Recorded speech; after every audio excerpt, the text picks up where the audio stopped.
Hey, it's Packaging Unboxed with Avelio Montos. Check it out. Today we are talking to Kevin Russel. Kevin Russel is amazing. He's a great illustrator, designer, creative director of Dark Forces. He does a ton of stuff, does posters, you name it. This guy does it. Now, what we're talking about today is not the dark stuff that he does on Dark Forces, but what we're talking about is Midjourney, how he's using it, what he's doing with it, some of the questions that he has around it, some of the prompts that he's using, what he's learned, what he's wanting to learn.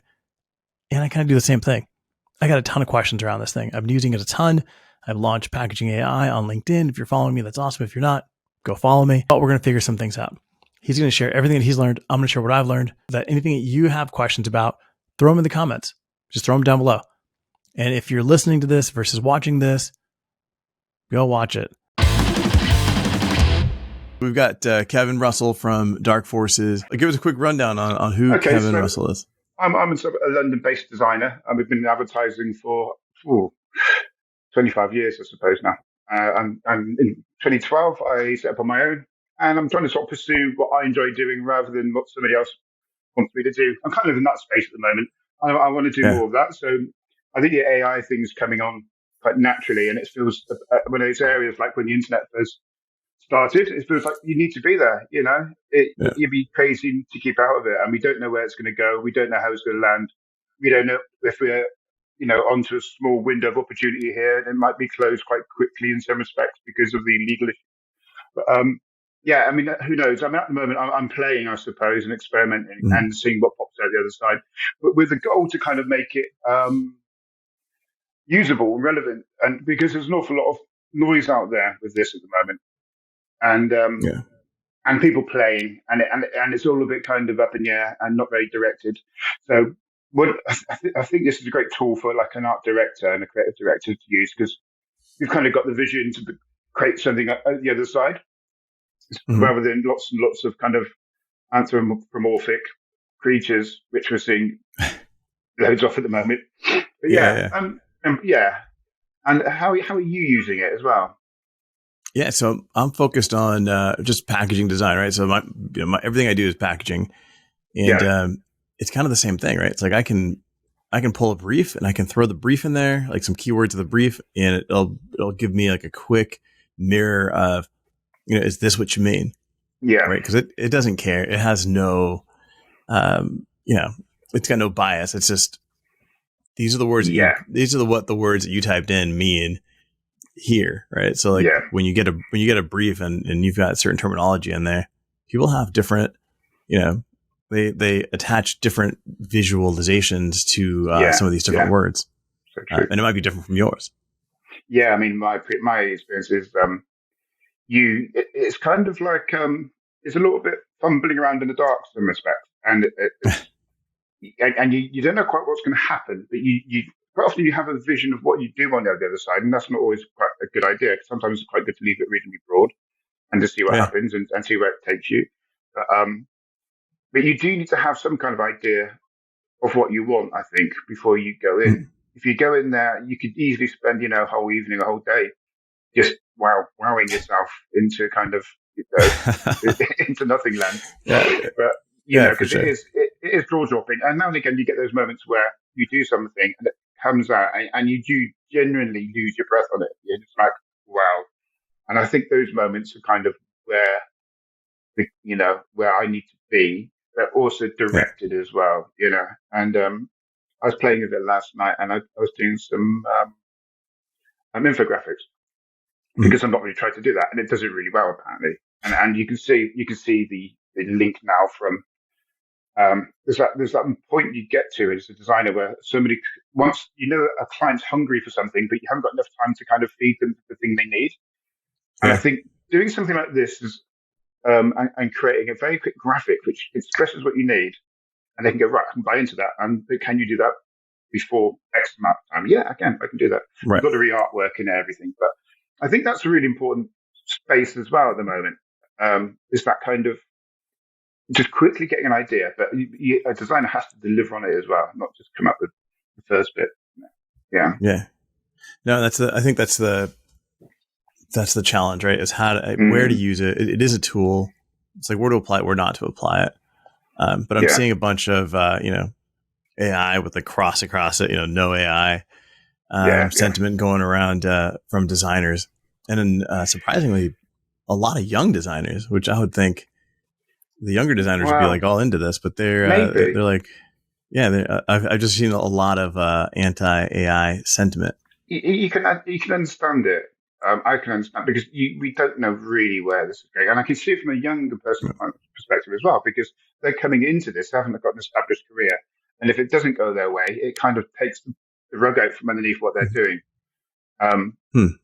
you see what I'm saying? Yeah, And yeah, yeah, yeah, and it's one of those technologies which they should be getting involved in because it it's this idea that being a string cheapo might not be the same thing to these people.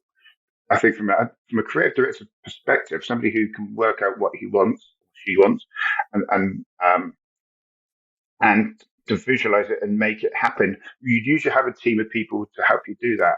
Now suddenly you are very quickly cutting out a bunch of people to get to a space you'd usually get to with a few phone calls and a 3 extra days, you know.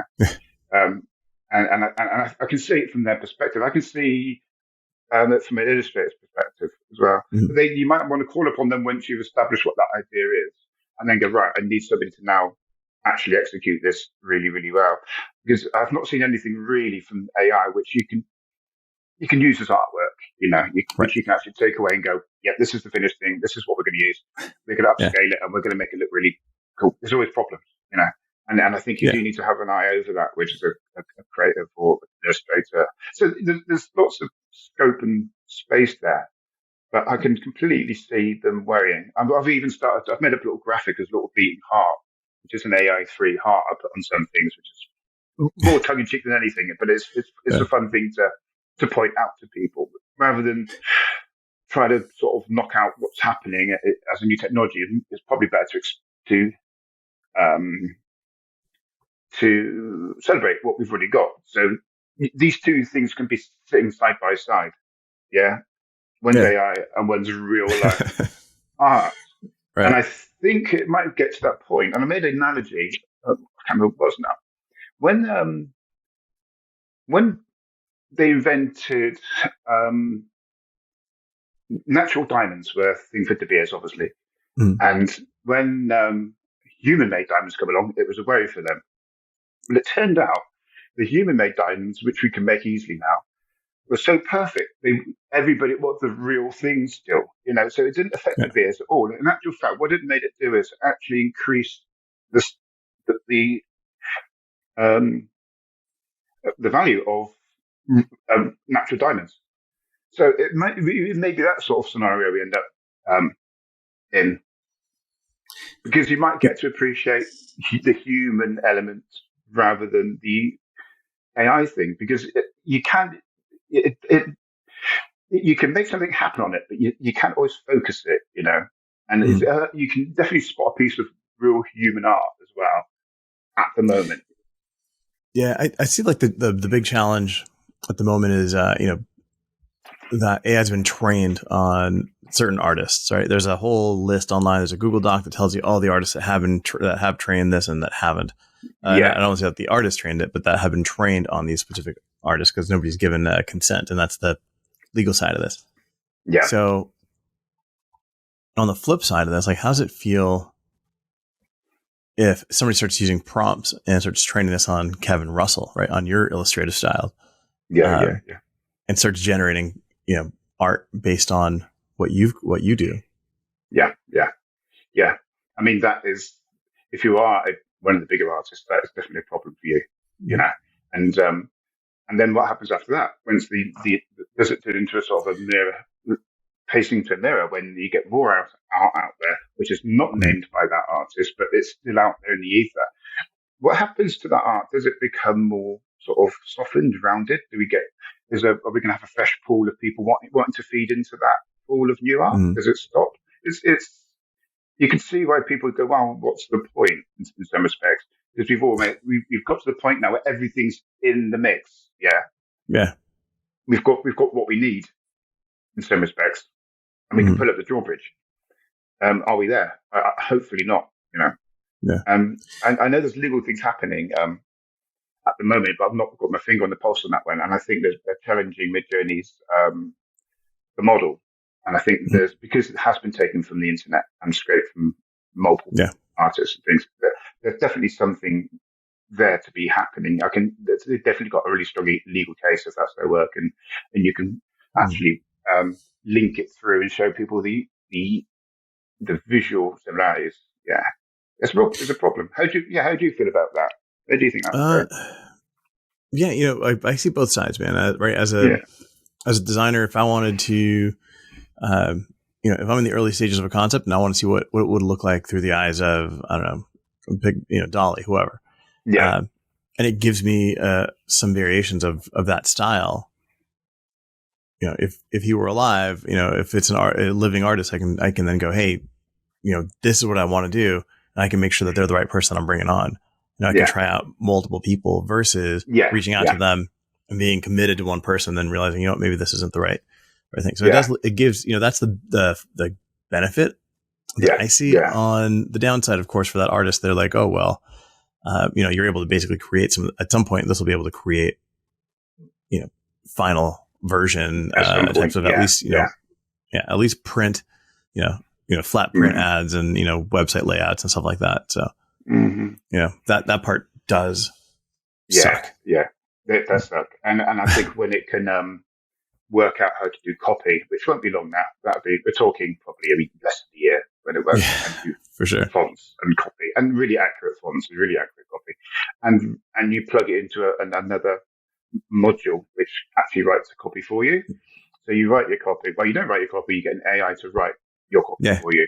And it's intelligent enough to read the copy and come up with a layout or a website, something beautiful. And we're not far from that. I think that's the problem with trying to sort of pre-guess all this stuff. It's moving so quickly. It's moving so incredibly quickly. It's moving. Yeah. I mean, I tell everyone, I'm like, you can't even imagine how fast this is moving. And unless you're actually in it and moving stuff around and using it, you don't realize how quickly it's moving. 2 weeks ago, 3 weeks ago, text was like just, hieroglyphics, right? It was just chunks. Yeah, exactly. Today, you're getting letters and you're getting font styles, which, even if it's like a hand lettering. Yeah, even if it's like a hand lettered thing, like from start to finish, it's all done in the same style. And you're getting nice combinations as well. Yeah. Even though you can't read it, you get the gist of it, Yeah, for sure. Yeah. It's mind blowing. It is mind blowing. It is, and this is why I don't try to. I'm not. I've got more questions than I have answers and stuff when I write about it. It is kind of. It's more sort of finding our way in the dark and asking questions about where it's going to go. Like I say, I mean, I think the legal side of this will start shaping how it works out. Hopefully, I mean, it'd be a shame if we do lose that freedom. And a bit of me says, "Wow, it's not fair to have that much freedom at your fingertips as well." It's a difficult one. I mean, they might have to delete the models they've got and start doing what a photo library does: is pay artists individually, sign up, and have to measure that somehow. Like, how is this going to shape trends, right? Because I know, like, for packaging, specifically packaging, I'm getting a lot of, even though they're all completely different, there are some similarities where maybe, if you've got a tall bottle, for example, it's splitting the graphics like 50-50. So on the bottom, you might have some like really wild artwork. And then on the top, it's just like a hard cut that you wouldn't necessarily make as a designer because it's like in a weird place. And then there's like text or, it changes the desigin. But because I'm seeing that so often, I'm wondering, is that going to become a trend? Or right? Well, it will do. Yeah, of course, inevitably. I mean, and it's kind of looking cool. You're going, I never thought I'd do that. Right? Yeah, aesthetically, you go, well, I wouldn't think to do that. I wouldn't even put the copy. I wouldn't even put the headline or the brand label at the bottom of the bottle. And I've done a couple of bits of things. I'm not a packaging. I'm into design advertising. But what I do is visualize things all the time. So when it comes to bottle, I want to have them a certain way. It does it. But it puts the brand or the product at the bottom of the bottle, and it looks really, really good. And usually you kind of, 2/3 it on the way up or something, and give it a bit of space at the top, a little bit. And you go, wow, shit, that's actually really, that's really sophisticated. I didn't think of doing that. and Yeah. it throws you out. There's no reason why you shouldn't. Yeah. I say like one thing that it's done is, I've kind of brushed up on my, my art history, right? Yeah. It's like, you're all of a sudden you're using, Rococo and, these different terms and, different art, different artists, different styles that you typically don't use, you're not, Yeah. you're not throwing these words around in your brief normally. So I see that as a benefit, but I think, I spoke to a creative director that's a copywriter, and he's like, as a copywriter, he's like, I have a little bit more power wielding this because I have a better power over the language. Than say like a visual artist who's just focusing on like the visual results. So I think it does help. I don't know. It Definitely makes you a stronger designer if you can communicate. Now, this episode is brought to you by idpdirect.com, sustainable luxury packaging manufacturer. They're factory direct. They own factories and they actually produce the packaging and they deliver it to you with an online ordering process. Everything you possibly need to create packaging without having to buy it through a middleman, which means you cut out middleman markups, which means you might save some money. Check them out. It's also brought to you by SpecWrite, specwrite.com. They are the specifications management platform. So if you've got a brand that's got thousands of SKUs, of which you have no idea what each one of their packaging specifications are, SpecWrite handles all that stuff. Your project management, your materials, your ordering, everything that you possibly need in order to manage an unwieldy amount of packaging, specwrite.com. Now, if you're like a D2C brand that you just launched out of your garage and you've got like 3 boxes that you're ordering from Uline, you don't need SpecWrite, right? Not everybody needs every solution out there. So don't waste your time. But if you've got tons, if you're like a P&G or something gigantic, check out specwrite.com. And this is also brought to you by Packdora. Packdora is an amazing website, packdora.com. You go there, you type in the size of the box that you want, the size of the bag that you're wanting to design. It creates an entire die line for you. It also creates a 3D rendering that can fold up and close and do all the cool things that the box that you're wanting to design is going to do. You can then place your artwork on each of those panels. It'll create a killer rendering that you can use in presentations without having to create actual samples. It'll vet the artwork and you're ready to go. I mean, I think it makes you, like you say, you need to have that bank of knowledge behind it, that kind of art history thing. I mean, I did it many years ago, art history, but as you go along in the industry, you pick up more as you go. So you straight away, you've got lots of options in your head to choose from. Even if you can't remember each one, now you can do a little bit of research. Oh yeah, it was that artist. I remember how it works now. And you've never been able to do that before.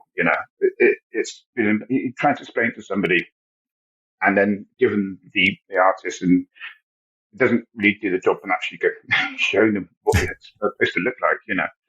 And I think like we just talked about earlier, that first phase of design, it's incredibly quick to get stuff in reality. And people ask me, well, how would you do this? I think, well, I don't know how I would do that. But it looks good, and where there's a will, there's a way. If you want to make this happen, if you want to have a glass etched in a weird way, which nobody's ever thought of before, even if it looks like an accident on the screen, let's have a go at it. Maybe there's a new technique to be found here to make this stuff happen. Yeah, no, exactly. And I'm looking at your jet speed hat that you're wearing there. Yeah. I've got no connection to ice hockey. I just like to look at it.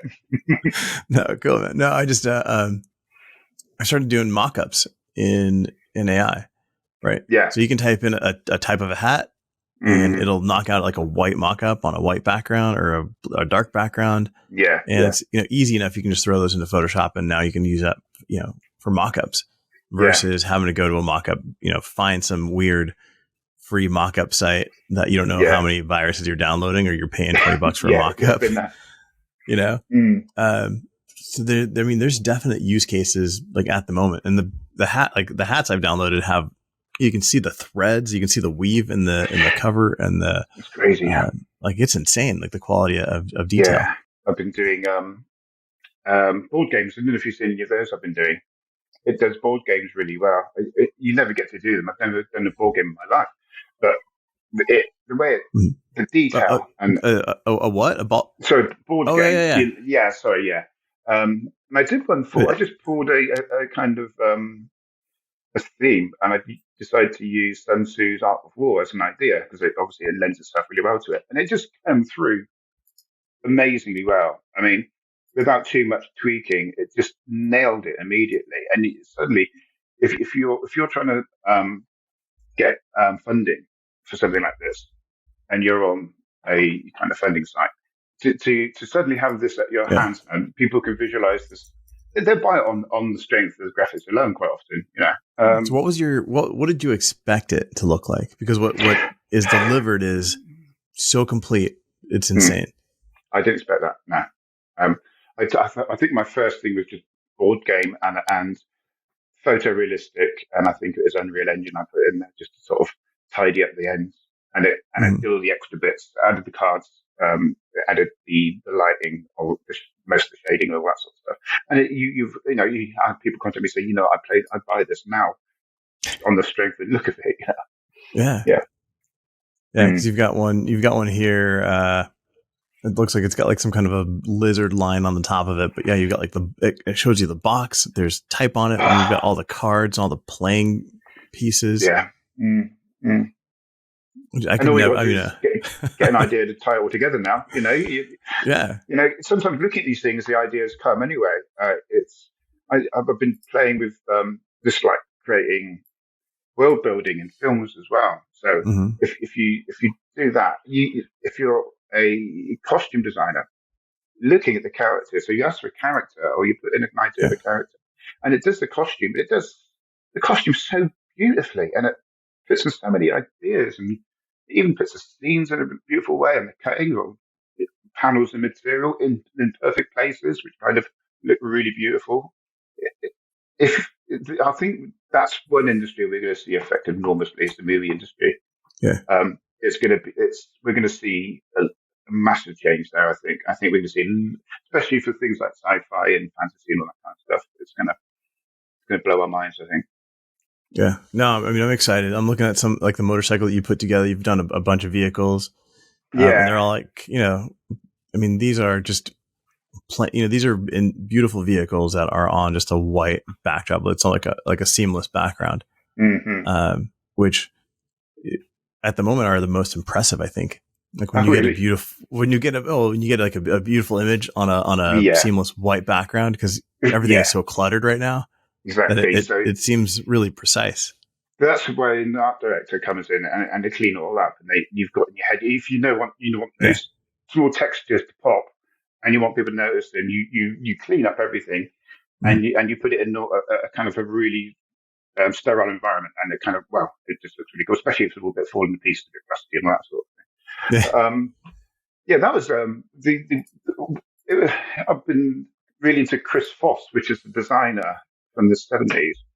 And he designed spaceships, and he ended up doing what's the recent one he did? Guardians of the Galaxy. He did the first one, and he did all the spaceships and that. But he's kind of really old school guy. Lives in Guernsey, which is just off the coast of England, and they kind of called him back in again. But I love his sort of designs and his artwork, and it's always kind of great big spaceship shapes with tiny little windows, but almost like insect-like colors around it and insect-like markings, and very kind of industrial and utilitarian sort of thing. And I'll kind of transpose that onto a motorbike, which seemed like a really good idea, and it works. It works really well. Yeah. So as an illustrator, and you also do silk screening, you do posters, you do all sorts of cool stuff. Yeah. At what point are you going to take this and start silk screening? Yeah, wow. I don't know. I've got somebody I'm working with at the moment who wants to just take a lot of what I'm doing and just print it outright, which is cool. Which I've started to do some artwork today for that. But yeah, how I use this in that space, I've not worked it out yet. I think things like I want to get into murals, more interior murals in offices and things. I think it's going to be really useful for that, for quickly generating. Say, for example, you've got lots of words and you want to do it layout and that sort of stuff. Yeah. To generate that sort of thing. That might be really useful. And then I want me to be in there still as well. I want Right. to play a part in this, and not just do the Yeah. Not tweaking just and be the, stuff. not just be the hands for the machine. Yeah, I don't want to be a Yeah. conduit for this brain, which I'm kind of funneling me through the world. But, yeah, it's so I haven't worked that out. I haven't worked it out. I mean, at the moment, I'm seeing the whole thing much more of a kind of early stage ideas generation tool. Um, Yeah. and I don't. I'm really reluctant to kind of put my name to it Mm. all in. And if I do, Yeah. it goes under another name. It goes under Dark Forces AI. Which Right. I've Right. just Where it set just that up clear. actually. Yeah, Yeah. Where it I've just separated clearly my. identifies. Yeah. As Yeah, AI. I've separated my. I've been doing it the last couple of days. I'm separating my. It might not be the right thing to do, but I'm separating what I do, what I've been doing for years, from the Yeah. AI, just to make a clean break. I don't want to be accused of anything, Yeah. or I don't want to feel like I'm conning anybody or misleading people. So I'm going to make it really clear. I'm also where I have been when it all is mine. I have my little kind of heart thing, my little stamp which says, yeah, okay, I did this Yeah. one. But it there may be strength in that. There may not be. I'm not sure. Yeah. But there's a question mark and a kind of general feeling of people are not sure about all this. Fair enough. And there's I'm not sure what the word is. Yeah, people are just untrustworthy. I think at the moment, everybody's questioning everything they're seeing. You flick through LinkedIn or wherever, you double check, you double think everything now. You see a Yeah. nice illustration. I'm going, right, is that? Mm. Yeah. Do you know what I mean? And it's undermining Yeah. us in some respects. Yeah. Yeah. And, No, and I'm I had and, had a creative director reach out, and he's like, I'm getting a ton of questions on AI. I'm no expert. I'm just using it no. nonstop. Right? I don't think that there are experts at this point, but I had a creative director reach out to me, and he says, "Are you sure that this is AI? Like, how do you know Right. that these images aren't just pulled straight from somebody else's work?" Yeah. Yeah. I'm like, that's not how it really works, but I can't imagine that that's how it works. But I mean, it could be, but I don't think Yeah. so. Yeah. Yeah. Yeah. Yeah. It's getting tricky, and it's going to get trickier as Yeah. well. Yeah. It's just a matter of time. But I don't know how much of us needs to be in it either. At what point do we have to be in it at all? If Yeah. you think about what something like Klaviyo does already, which is Mhm. basically does a job of what a junior designer used to do for a small business. Yeah. So that's done for some people. So I don't know how far this is going to push into where we are. I mean, every revolutionary kind of change doesn't. What I've noticed, it doesn't make us any good. Doesn't ever give us any more time or make us any less busy. Yeah. All it does No, is that's push good. the That's a good point. margins. Yeah, it pushes the Yeah. margins, squeezes everything, and we're all still working late. Because everybody knows the technology is there, so that always gets pushed. Yeah. It's No, it's inevitable. Sorry, yeah. man. I think Just my phone. no, for sure, man. It's good. It's good that you got business. People are calling you. When Photoshop came out, people were upset about Photoshop. It took all this, all these skills and put them into the computer, but everybody still uses it, right? This still feels a little bit different than Photoshop, where Photoshop, I actually have to learn how to use the tools, and Yeah, where this, yeah. within 10 minutes, you're going. You're away. I've noticed people actually putting themselves out there kind of as experts already. It's quite quick. Yeah. They've got out the gates very early, and which is fair enough. But I can't remember what they call themselves now. I think there's a name for them. Somebody who can write these things. But if presumably when we're writing our prompts, that's going into a piece of AI which learns how to write good prompts. This is Yeah. surely that's what's going on. Yeah. And, Yeah. I and it's asked, gonna, I asked chat, or the chat bot I'm like, hey, create a prompt for me. And yeah, it didn't do it. It couldn't do it. no, I asked it to design, give me a prompt for packaging design of something. And it came back and gave me a whole story of how to design packaging. It's like, you need to start sketching. And so right. it's not there yet. Yeah. Yeah, it depends. I mean, I've found a decent copywriting piece of software, and it's a pretty good job. I had a job the other day. And I used it after I actually did the job. I thought, I might try that out. And we were writing copy for a script for a brand which had a lot of money. And this is me working for another agency, sort of freelancing. Yeah. I was with a partner last week, and we were writing scripts. And I said, I'm going to try it on this thing, on this AI. And it was a Larry David script. We had lots of money to spend, and we said, okay, let's go crazy. Let's imagine we're writing for Larry David.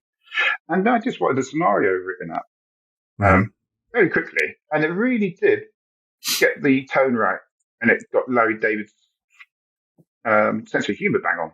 It didn't get any big gags in there, but it made you chuckle. It made you chuckle, and it made you go, "That's really good." And that could get me started on a certain route. Here, there, and everywhere. You don't know where it's going to end up, but it's a really good thought starter for writing. Yeah, and I do use it. Sorry. Yeah, I'm sorry. You use it for what? Oh no, I was just saying. What I do is, I quite like writing. But what I do is the writing part of it is the fun bit. It's the first bit, isn't it? When you write that stuff down, you get it all out of your system, and it's kind of it's a stream of consciousness, and it's really good. And the hard bit is that kind of next 80% actually making it readable and doing the hard work. But the AI can handle a lot of that for you as well. It can take out obvious mistakes and bring out grammatical errors and sort of things really, really well. So that's helped as well. So. Yeah. I use Jasper for copywriting, and I'll write a bunch, and then I'll just pump it in there to synthesize it and kind of dictate like how much, right? Because I can take 1,000 words and then it'll chop it down to 50, right? And it's like, wow, that kind of says the same thing I said in a whole bunch of words, Yeah. I mean, that's all clever as well. It's so clever. Yeah. I mean, it's super helpful. It's good stuff, man. So as we kind of start wrapping up here, like, what are the opportunities that we're not seeing for this thing? Like, where does this go? Yeah. I don't know. I'm struggling with where we are, the opportunities, it's really hard to tell. For me, it's if it's as it is, if it carries on going as it is, it's going to be amazing. And it's going to change the world. It's going to change the way we think about everything. It's the way we think about design, the way we think about advertising. We can't even begin. It's like a mad, crazed animal. I don't know where it's going to go, to be honest. Opportunities wise, it may be good for the individuals who pick it up really early, it may be one of those kinds of things where we go for that phase of like we did with the internet, where lots of energy, lots of going on, like a kind of Cambrian explosion of stuff, and it all settles down into a kind of a much more kind of structured way of working. But I don't know. What do you think? Where do you think the opportunities are? Oh man, I don't know, but like I kind of see it like at the moment. And this is the example I use. My refrigerator. I can hook up my refrigerator to Bluetooth, and it can scan stuff as it goes in, and it can tell me, hey, you're out of milk, and it can if I can hook it up to an app to order food, so it can order the food for me. And I know like Amazon or some of the grocery stores here in the US, you can give them a code to your door, and they will deliver the food, walk into your house, and put it into your refrigerator. Which is kind of weird. I wouldn't do that, but but the potential is there to connect all these different pieces and make that happen. Yeah, I got you. Yeah, wider. Yeah, I mean, it's going to be to make really good food for us. It's going to be able to cook and make absolutely delicious food from raw ingredients. Yeah, but even like beyond that, it's like if my refrigerator then is able to track what I eat. It knows my tastes. It knows what I like, whether it's organic or vegan or whatever. It might know what you like before you know what you like. It may be to work out something you've not tasted before, which you're going to really love. So then, is the packaging that's being designed for that food, is it really being designed for me, or is it being designed for the persona that my refrigerator has crafted about myself? Good. Yeah, that's an interesting one. When you get the packaging which is personally designed for you, I mean, Yeah. And is it is it for me or is it for my fridge? Is it, who's making the decision, right? But I was thinking that the packaging was actually designed for individual people. So when you see it online, it knows your taste, it knows your visual taste as well. So when you see all these things in a row, it's got you. It knows what you're going to go for. and that Yeah. packaging might be a different design for another person. Yeah. Yeah, it's crazy. So insane opportunities. I mean, the technology's out there to Yeah, connect all these pieces to make that yeah, work.